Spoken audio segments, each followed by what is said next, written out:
Hi friends, welcome to Nishikar log. ಇವತ್ತು Sunday ಬೆಳಿಗ್ಗೆ breakfast ಮಾಡ್ತಾಯಿದ್ದೀನಿ. ನಾನು ಇಲ್ಲಿ ಎಗ್ ಬುರ್ಜಿಯನ್ನು ಮಾಡ್ತಾಯಿದ್ದೀನಿ. ಒಂದು ಬಾಣಲೆ ಕಾದ ನಂತರ ಸ್ವಲ್ಪ ಎಣ್ಣೆ ಹಾಕಿ ಅದಕ್ಕೆ ಈರುಳ್ಳಿಯನ್ನು ಮತ್ತು ಹಸಿಮೆಣಸನ್ನು ತೊಗೊಂಡಿದ್ದೀನಿ. ಮೂರು ಈರುಳ್ಳಿಯನ್ನು ತೊಗೊಂಡಿದ್ದೀನಿ. ಹಸಿಮೆಣಸು ಒಂದು 3 ತೊಗೊಂಡಿದ್ದೀನಿ. ಸಣ್ಣದಾಗಿ ಕಟ್ ಮಾಡಿಕೊಂಡು ಫ್ರೈ ಮಾಡ್ತಾಯಿದ್ದೀನಿ. ಸಣ್ಣ ಉರಿಯಲ್ಲಿ ಫ್ರೈ ಮಾಡ್ಕೊತೀನಿ. ನನ್ನ ಚಾನಲ್ಗೆ ಸಬ್ಸ್ಕ್ರೈಬ್ ಆಗಿ ಫ್ರೆಂಡ್ಸ್. ಇಷ್ಟ ಆದರೆ ಲೈಕ್ ಮಾಡಿ ಮತ್ತು ಬೆಲ್ ಐಕನನ್ನು ಒತ್ತಿ. ಬೆಲ್ ಐಕನನ್ನು ಒತ್ತೋದ್ರಿಂದ ನಾನು ಮಾಡಿರೋಂಥ ವೀಡಿಯೋಗಳು ನಿಮಗೆ ನೋಟಿಫಿಕೇಷನ್ನಾಗಿ ಬರ್ತದೆ. ಪ್ಲೀಸ್ ನೋಡಿ ಸಪೋರ್ಟ್ ಮಾಡಿ. ಇವಾಗ ಅರಿಶಿನ ಪುಡಿಯನ್ನು ಹಾಕಿ ಫ್ರೈ ಮಾಡಿದ್ದೀನಿ. ಈರುಳ್ಳಿ ಎಲ್ಲ ಫ್ರೈ ಆಗಿದೆ. ಇವಾಗ ಮೊಟ್ಟೆಯನ್ನು ಹಾಕ್ತಾಯಿದ್ದೀನಿ. ಒಂದೊಂದಾಗಿ ಒಡೆದು ಮೊಟ್ಟೆಯನ್ನು ಹಾಕ್ತೀನಿ. ನಾನಿಲ್ಲಿ 5 ಮೊಟ್ಟೆಯನ್ನು ತೊಗೊಂಡಿದ್ದೀನಿ. 5 ಮೊಟ್ಟೆಯನ್ನು ಒಡೆದು ಹಾಕ್ತಾಯಿದ್ದೀನಿ.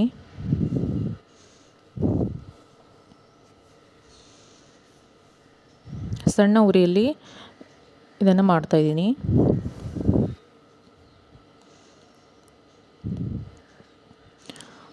ತಿರುಗ್ತಾ ಇರಬೇಕು. ಹೀಗೆ ಅದು ತಳ ಹಿಡಿತದೆ. ಅದಕ್ಕೆ ಸೌಟಲ್ಲಿ ತಿರುಗ್ತಾ ಇರ್ತೀನಿ.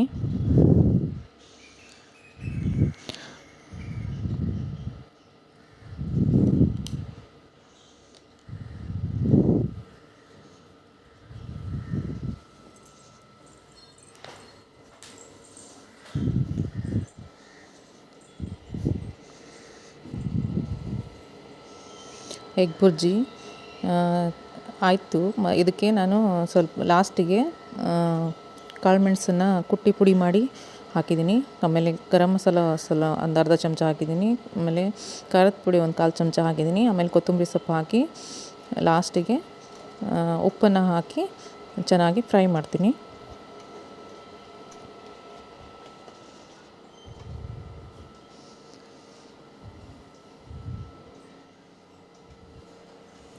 ಎಗ್ ಬುರ್ಜಿ ರೆಡಿ ಆಯಿತು. ಇದಕ್ಕೆ ನಾನು ಚಪಾತಿ ಮಾಡ್ಕೊತಾಯಿದ್ದೀನಿ. ಚಪಾತಿಯನ್ನು ಲಟ್ಟಿಸ್ತಾ ಇದ್ದೀನಿ. ಚಪಾತಿ ಲೇಯರ್ ಥರ ಬರೋ ಥರ ಸ್ವಲ್ಪ ಲಟ್ಟಿಸ್ಕೊಂಡು ಅದಕ್ಕೆ ಎಣ್ಣೆ ಸವರಿ ಮಡ್ಚ್ತೀನಿ. 1-2 ಸರಿ ಮಡ್ಚ್ಕೊಂಡು ಅದಕ್ಕೆ ಹಿಟ್ಟು ಹಾಕ್ಕೊಂಡು ಲಟ್ಟಿಸ್ತೀನಿ.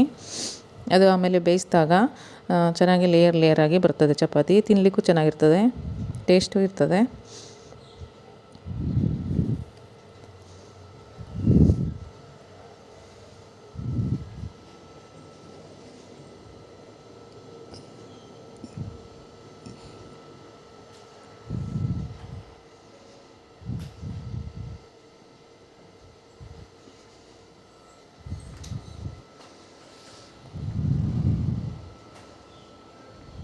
ನೋಡಿ ಎಷ್ಟು ಚೆನ್ನಾಗಿ ಬರ್ತಾಯಿದೆ ಚಪಾತಿ. ಲಟ್ಟಿಸ್ಕೊಂಡಾಯಿತು. ಇವಾಗ ತವ ಕಾಯ್ಲಿಕ್ಕೆ ಇಟ್ಟಿದ್ದೆ. ಒಲೆ ಮೇಲೆ ತವ ಕಾದಿದೆ. ಸ್ವಲ್ಪ ಎಣ್ಣೆಯನ್ನು ಹಾಕ್ತೀನಿ. ಎಣ್ಣೆ ಹಾಕಿ ಎಲ್ಲ ತವಕ್ಕೆಲ್ಲ ಸವರ್ತೀನಿ. ಆಮೇಲೆ ಚಪಾತಿಯನ್ನು ಹಾಕ್ತೀನಿ. ಚಪಾತಿ ಮೇಲೆ ಸ್ವಲ್ಪ ಎಣ್ಣೆಯನ್ನು ಹಾಕ್ತೀನಿ. ತಿರುವಿ ಬೇಯಿಸ್ಕೊತೀನಿ. ಎಲ್ಲ ಕಡೆ ಚಪಾತಿ ಬೇಯೋ ಥರ ಸೈಡಲ್ಲೆಲ್ಲ ಬೇಯಬೇಕು. ಚಪಾತಿ ಚೆನ್ನಾಗಿ ಬೇಯಿಸ್ಕೊತೀನಿ.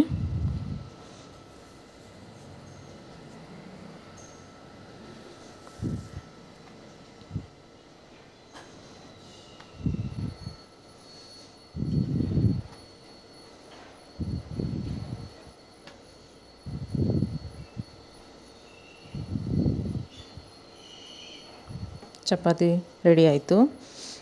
ಬೆಳಗಿನ ತಿಂಡಿ ಚಪಾತಿ ಮತ್ತು ಎಗ್ ಬುರ್ಜಿಯನ್ನು ತಿಂದ್ವಿ. ನೆಕ್ಸ್ಟ್ ಮಧ್ಯಾಹ್ನ ಊಟಕ್ಕೆ ಅಡುಗೆ ಮಾಡಲಿಕ್ಕೆ ಶುರು ಮಾಡಿದ್ದೀನಿ. ಕಾಯನ್ನು ತುರಿತಾ ಇದ್ದೀನಿ. ಇದು ಮೀನು ಸಾರಿಗೆ. ಮಧ್ಯಾಹ್ನ ಮೀನು ಸಾರು ಮಾಡಬೇಕು. ಕಾಯನ್ನು ತುರಿದಾಯಿತು. ಇದಕ್ಕೆ ಮಸಾಲೆ ಮಾಡ್ತಾಯಿದ್ದೀನಿ. ಮೀನು ಸಾರಿಗೆ ಕಾಯಿ ತುರಿ ಒಣಮೆಣಸನ್ನು ತೊಳ್ಕೊಂಡು ಅದನ್ನು ತೊಟ್ಟನ್ನು ತೆಗೆದು ಪೀಸ್ ಮಾಡಿ ಹಾಕ್ತಾಯಿದ್ದೀನಿ. 2 ಪೀಸ್ ಮಾಡಿ ಹಾಕ್ತೀನಿ. ಇಲ್ಲಾಂದರೆ ಮಿಕ್ಸಿ ಜಾರು ಬ್ಲೇಡ್ ಕಟ್ ಆಗಿಬಿಡ್ತದೆ. ಅದಕ್ಕೆ ಸಣ್ಣ ಪೀಸ್ ಮಾಡಿ ಹಾಕ್ತೀನಿ. ಆಮೇಲೆ ಕಾಳು ಮೆಣಸನ್ನು ಸ್ವಲ್ಪ ಹಾಕಿದ್ದೀನಿ. ಹುಳಿಯನ್ನು ಸ್ವಲ್ಪ ಹಾಕಿದ್ದೀನಿ. ಕೊತ್ತಂಬರಿ ಕಾಳು ಹಾಕಿದ್ದೀನಿ, ಅರಿಶಿನ, ಬೆಳ್ಳುಳ್ಳಿ ಒಂದು 4 ಎಸಳು ಹಾಕಿದ್ದೀನಿ. ಎಲ್ಲವನ್ನು ಹಾಕಿ ಮಿಕ್ಸಿ ಜಾರಿಗೆ ಹಾಕ್ತಾಯಿದ್ದೀನಿ.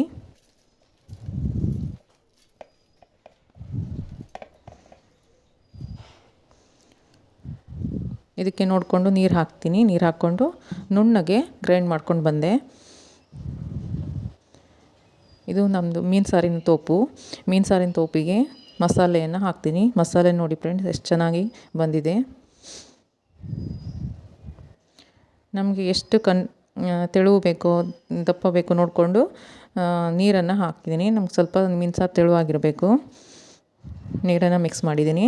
ಮತ್ತು ಉಪ್ಪನ್ನು ಹಾಕಿದ್ದೀನಿ. ನಾನಿಲ್ಲಿ ಕಲ್ಲುಪ್ಪನ್ನು 2.5 ಚಮಚ ಹಾಕಿದ್ದೀನಿ. ಮತ್ತು ಹಸಿಮೆಣಸನ್ನು ಒಂದು 3 ಹಸಿಮೆಣಸನ್ನು ತೊಗೊಂಡು ಉದ್ದುದ್ದ ಸೀಳ್ಕೊಂಡು ಹಾಕಿದ್ದೀನಿ. ಎಲ್ಲವನ್ನು ಮಿಕ್ಸ್ ಮಾಡಿ ಒಲೆ ಮೇಲೆ ಇಟ್ಟಿದ್ದೀನಿ. ಅದು ಕುದೀತಾ ಇರಲಿ. ಅಷ್ಟೊತ್ತಿಗೆ ಮೀನನ್ನು ಕ್ಲೀನ್ ಮಾಡಬೇಕು. ನೋಡಿ ಫ್ರೆಂಡ್ಸ್, ಫ್ರೆಶ್ ಆಗಿರೋ ಬಂಗಡೆ ಮೀನು ತಂದಿದ್ದಾರೆ.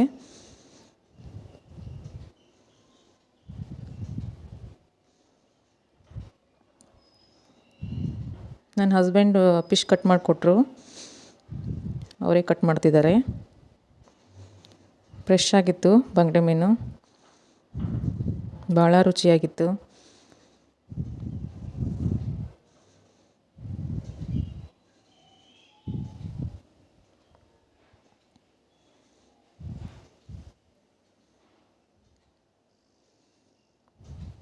ಇದರಲ್ಲೇ ಸ್ವಲ್ಪ ಮೀನು ಸಾರು ಮಾಡ್ತೀನಿ ಮತ್ತು ಸ್ವಲ್ಪ ಮೀನು ಫ್ರೈ ಮಾಡ್ತೀನಿ. ಸಾರಿಗೆ ಒಂದು 4 ಮೀನು ಹಾಕಿದ್ದೀನಿ. ಬಾಕಿದ ಮೀನು ಫ್ರೈ ಮಾಡ್ತೀನಿ. ಸಾರಿಗೆ ಸಣ್ಣ ಸಣ್ಣದಾಗಿ ಪೀಸ್ ಮಾಡಿ ಕೊಡ್ತಾರೆ, ಅದನ್ನು ಹಾಕ್ತೀನಿ ವಾಶ್ ಮಾಡಿಕೊಂಡು.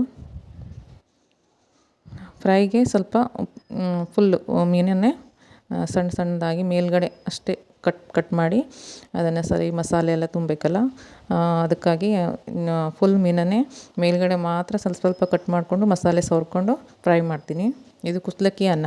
ಇವತ್ತು ಕುಚ್ಚಲಕ್ಕಿ ಅನ್ನ ಮಾಡಿದ್ದೀನಿ. ಮೀನು ಸಾರಿಗೆ ಕುಚ್ಚಲಕ್ಕಿ ಅನ್ನ ಸಖತ್ ಕಾಂಬಿನೇಷನ್. ಅದು ತುಂಬ ಟೇಸ್ಟ್ ಇರ್ತದೆ. ಕುಚ್ಚಲಕ್ಕಿ ಅನ್ನಕ್ಕೆ ಮೀನು ಸಾರಿಗೆ ಸಖತ್ ಟೇಸ್ಟ್ ಅನಿಸ್ತದೆ. ಮೀನು ಸಾರಿನ ಮಸಾಲೆ ಕುದೀತಾ ಇರುವಾಗ ಒಂದೊಂದೇ ಮೀನನ್ನು ಹಾಕ್ತೀನಿ. ಇಲ್ಲಿ ನಾನು 4 ಮೀನನ್ನು ತೊಗೊಂಡಿದ್ದೀನಿ. ಒಂದು ಮೀನಲ್ಲಿ 2 ಪೀಸ್ ಮಾಡಿದ್ದಾರೆ. ಎಲ್ಲ ಪೀಸನ್ನು ಹಾಕಿ ಮುಚ್ಚಳ ಮುಚ್ಚಿ ಸಣ್ಣ ಉರಿಯಲ್ಲಿ ಕುದಿಸ್ತೀನಿ. ಇಲ್ಲಿ ಶುಂಠಿ ಬೆಳ್ಳುಳ್ಳಿಯನ್ನು ಜಜ್ಕೋತಾ ಇದ್ದೀನಿ. ಇದು ಫಿಶ್ ಫ್ರೈ ಮಸಾಲಕ್ಕೆ ಶುಂಠಿ ಮತ್ತು ಬೆಳ್ಳುಳ್ಳಿಯನ್ನು ಹೀಗೆ ಬಿಡಿಸ್ಕೊಂಡು ಕಲ್ಲಲ್ಲಿ ಹಾಕ್ಕೊಂಡು ಸ್ವಲ್ಪ ಜಜ್ಕೋತೀನಿ ಅಷ್ಟೇ. ನಾನು ಮೊದಲೇ ಮಾಡಿಟ್ಕೊಳ್ಳೋದಿಲ್ಲ. ಹಾಗೆ ಮಾಡಿಟ್ಕೊಂಡ್ರೆ ಅದಷ್ಟು ಟೇಸ್ಟ್ ಅನಿಸೋದಿಲ್ಲ. ಫ್ರೆಶ್ ಆಗಿ ಆವಾಗಿಂದಾಗೆ ಜಜ್ಕೊಂಡು ಹಾಕೋದ್ರಿಂದ ಚೆನ್ನಾಗಿ ಟೇಸ್ಟ್ ಬರ್ತದೆ. ಶುಂಠಿ ಎಲ್ಲ ಸಿಪ್ಪೆ ಎಲ್ಲ ತಕ್ಕೊಂಡು ಅದನ್ನು ಕೂಡ ಕಲ್ಲಿಗೆ ಹಾಕ್ಕೊಂಡು ಜಜ್ತೀನಿ.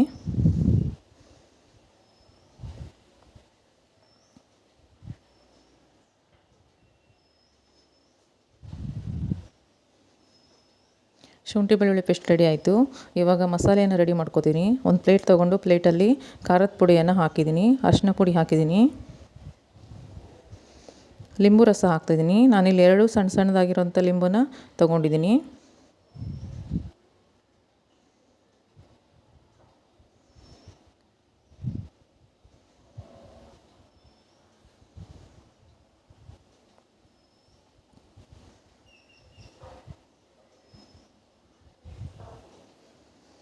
ಶುಂಠಿ ಬೆಳ್ಳುಳ್ಳಿ ಜಜ್ಕೊಂಡಿದ್ನಲ್ಲ ಅದನ್ನು ಹಾಕಿದ್ದೀನಿ. ಉಪ್ಪು ಹಾಕಿದ್ದೀನಿ. ಉಪ್ಪಿಲ್ಲಿ ಒಂದು 1/4 ಚಮಚ ಹಾಕಿದ್ದೀನಿ. ಸಣ್ಣ ಉಪ್ಪು ಹಾಕಿದ್ದೀನಿ. ಎಲ್ಲವನ್ನು ಚೆನ್ನಾಗಿ ಮಿಕ್ಸ್ ಮಾಡ್ಕೋಬೇಕು ಫ್ರೆಂಡ್ಸ್. ಇದು ಬೆಳ್ಳುಳ್ಳಿ ಮತ್ತು ಶುಂಠಿ ಫ್ಲೇವರೆಲ್ಲ ಚೆನ್ನಾಗಿ ಬಿಟ್ಕೋಬೇಕು. ಅದಕ್ಕೆ ಚೆನ್ನಾಗಿ ಅದನ್ನು ಮಸಾಲೆಯನ್ನು ಕಲಿಸ್ಕೋಬೇಕು.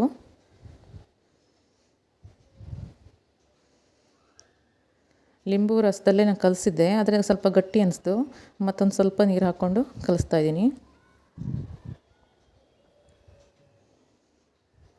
ಚೆನ್ನಾಗಿ ಎಲ್ಲ ಕಲಸಿದ್ರೇ ಅದ್ರ ಟೇಸ್ಟು ಬರ್ತದೆ ಮಸಾಲೆ.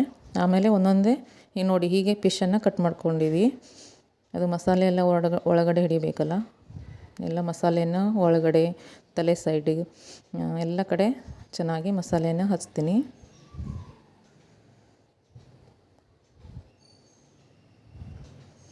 ಒಂದೊಂದೇ ಮೀನು ತಗೊಂಡು ಅದಕ್ಕೆ ಎಲ್ಲ ಮಸಾಲೆಯನ್ನು ಹಚ್ತೀನಿ.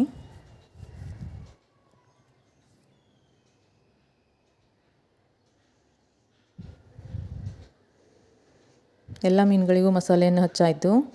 ಒಂದು 10 ನಿಮಿಷ ಅದನ್ನು ರೆಸ್ಟ್ ಮಾಡೋಕ್ಕೆ ಬಿಟ್ಟಿದ್ದೆ. ಮಸಾಲೆ ಎಲ್ಲ ಚೆನ್ನಾಗಿ ಅಬ್ಸರ್ವ್ ಮಾಡ್ತದೆ. ಆಮೇಲೆ ತವಾನ ಕಾಯ್ಲಿಕ್ಕೆ ಬಿಟ್ಟು ಅದಕ್ಕೆ ಸ್ವಲ್ಪ ಎಣ್ಣೆ ಹಾಕಿ ಎಣ್ಣೆ ಕಾದ ನಂತರ ಒಂದೊಂದೇ ಮೀನನ್ನು ಬೇಯಿಸ್ತಾ ಇದ್ದೀನಿ. ಇಲ್ಲಿ ಒಂದು ಸರಿ 3 ಫಿಶನ್ನು ಹಾಕಿ ಬೇಯಿಸ್ತೀನಿ ನಾನು. ಮತ್ತು ಸೈಡಿಗೆಲ್ಲ ಹಾಕಿದರೆ ಸೈಡಿನ ಮೀನು ಬೇಯೋದೇ ಇಲ್ಲ. ಅದಕ್ಕೆ ಮಧ್ಯದಲ್ಲಿರುವಂಥ ಮೀನು ಮಾತ್ರ ಬೇಯ್ತದೆ.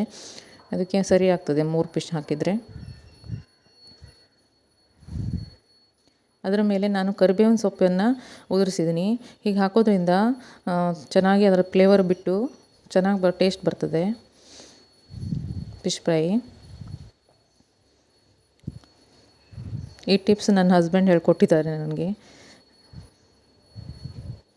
ಕರಿಬೇವು, ಅದರಲ್ಲಿರೋ ಕರಿಬೇವು ತಿನ್ನಲಿಕ್ಕೆ ಚೆನ್ನಾಗಿ ಟೇಸ್ಟ್ ಇರ್ತದೆ. ಅದು ಫ್ರೈ ಆಗಿರ್ತದಲ್ಲ ಮಸಾಲೆ ಜೊತೆಗೆ, ಮೀನು ಟೇಸ್ಟ್ ಬರ್ತದೆ. ಕರಿಬೇವಿನ ಎಲೆ ತಿನ್ನಲಿಕ್ಕೂ ಚೆನ್ನಾಗಿ ಅನಿಸ್ತದೆ. ಅದರಲ್ಲಿ ಎಲ್ಲ ತಿರುವಿ ಎಲ್ಲ ಸೈಡು ಬೇಯಿಸ್ಕೊತೀನಿ. ಸಣ್ಣ ಉರಿಯಲ್ಲಿ ಬೇಯಿಸ್ಕೊತೀನಿ.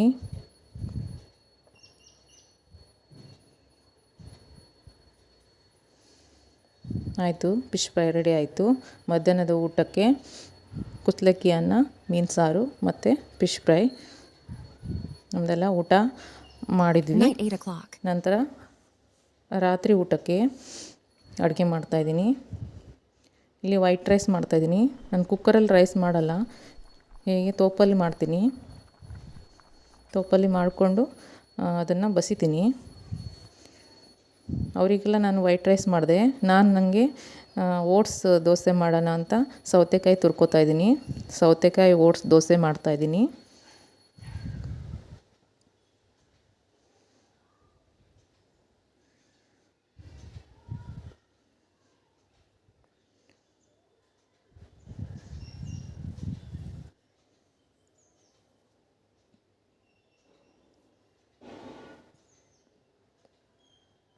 ಸೌತೆಕಾಯಿ ಎಲ್ಲ ತುರ್ಕೋತೀನಿ.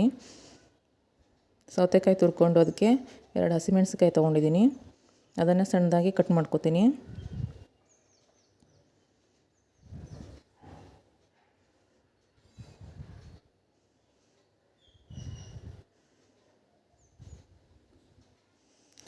ಓಟ್ಸನ್ನು ನಾನು ಸ್ವಲ್ಪ ಫ್ರೈ ಮಾಡಿಬಿಟ್ಟು ಪೌಡ್ರ್ ಮಾಡಿ ಇಟ್ಕೊಂಡಿದ್ದೀನಿ.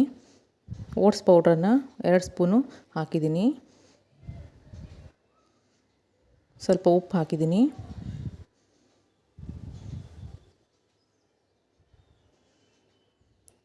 ಮತ್ತು 1 ಚಮಚ ಕಡಲೆ ಹಿಟ್ಟನ್ನು ಹಾಕ್ತೀನಿ. ಮತ್ತು ಇದು ಅಜ್ವೈನ, ಓಂಕಾಳು ಅಂತಾರಲ್ಲ, ಅದನ್ನು ಸ್ವಲ್ಪ ಹಾಕಿದ್ದೀನಿ. 1 ಚಿಟಿಕೆ ಆಗೋಷ್ಟು ಹಾಕಿ ಚೆನ್ನಾಗಿ ಮಿಕ್ಸ್ ಮಾಡ್ಕೊತೀನಿ. ಸೌತೆಕಾಯಲ್ಲೇ ನೀರು ಇರ್ತದಲ್ಲ, ಅದರಲ್ಲೇ ಸರಿ ಆಯ್ತದು. ಮತ್ತು ನೀರು ಹಾಕಿಲ್ಲ ನಾನು. ಸ್ವಲ್ಪ ಒಂದು 10 ನಿಮಿಷ ನೆನೆಲಿಕ್ಕೆ ಬಿಟ್ಟಿದ್ದೆ. ನೆಂದಾದಮೇಲೆ ಅದು ಸ್ವಲ್ಪ ಗಟ್ಟಿಯಾಗಿತ್ತು. ಆಮೇಲೆ ಸ್ವಲ್ಪ ನೀರು ಹಾಕ್ಕೊಂಡು ದೋಸೆ ಹಿಟ್ಟಿನ ಹದಕ್ಕೆ ಮಾಡ್ಕೊತೀನಿ. ಆಮೇಲೆ ತವ ಕಾಯ್ಲಿಕ್ಕೆ ಇಟ್ಟಿದ್ದೆ. ತವ ಬಿಸಿಯಾಗಿತ್ತು. ಸ್ವಲ್ಪ ಎಣ್ಣೆ ಹಾಕ್ಕೊಂಡು ಎಣ್ಣೆ ಎಲ್ಲ ಸವರ್ಕೊಂಡು ಇದನ್ನು ದೋಸೆನ ಹಾಕ್ತೀನಿ.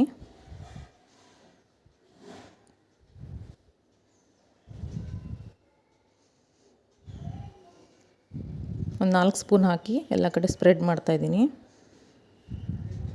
ಚೆನ್ನಾಗಿ ಟೇಸ್ಟ್ ಬರ್ತದೆ ಇದು ದೋಸೆ. ಓಟ್ಸ್ ದೋಸೆ ಅನಿಸೋದಿಲ್ಲ, ಸೌತೆಕಾಯಿ ಹಾಕಿರೋದ್ರಿಂದ ಮತ್ತು ಕಡಲೆ ಹಿಟ್ಟು ಹಾಕಿರೋದ್ರಿಂದ ಚೆನ್ನಾಗಿ ಟೇಸ್ಟ್ ಇರ್ತದೆ.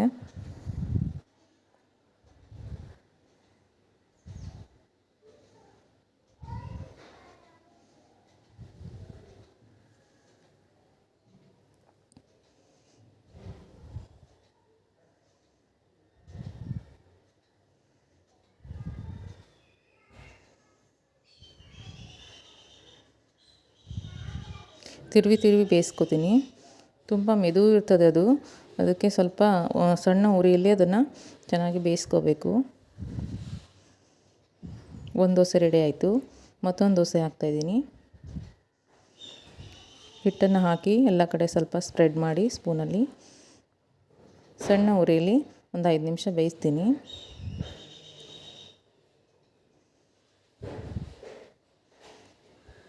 ನಿಧಾನವಾಗಿ ಅದನ್ನು ತಿರುವಿ ಹಾಕಬೇಕು, ಇಲ್ಲಾಂದರೆ ಕಟ್ಟಾಗಿ ಹೋಗ್ತದೆ. ತುಂಬ ಸ್ಮೂತಾಗಿರ್ತದೆ. ಆಯಿತು, ಓಟ್ಸ್ ದೋಸೆ ರೆಡಿ ಆಯಿತು. ನಮ್ಮ ಮನೆಯವರಿಗೆ ಊಟ ಬಡಿಸಿದ್ದೀನಿ. ನಾನು ಓಟ್ಸ್ ದೋಸೆ ತಿಂದೆ. Thank you friends. ಸಬ್ಸ್ಕ್ರೈಬ್ ಮಾಡಿ, ಲೈಕ್ ಮಾಡಿ.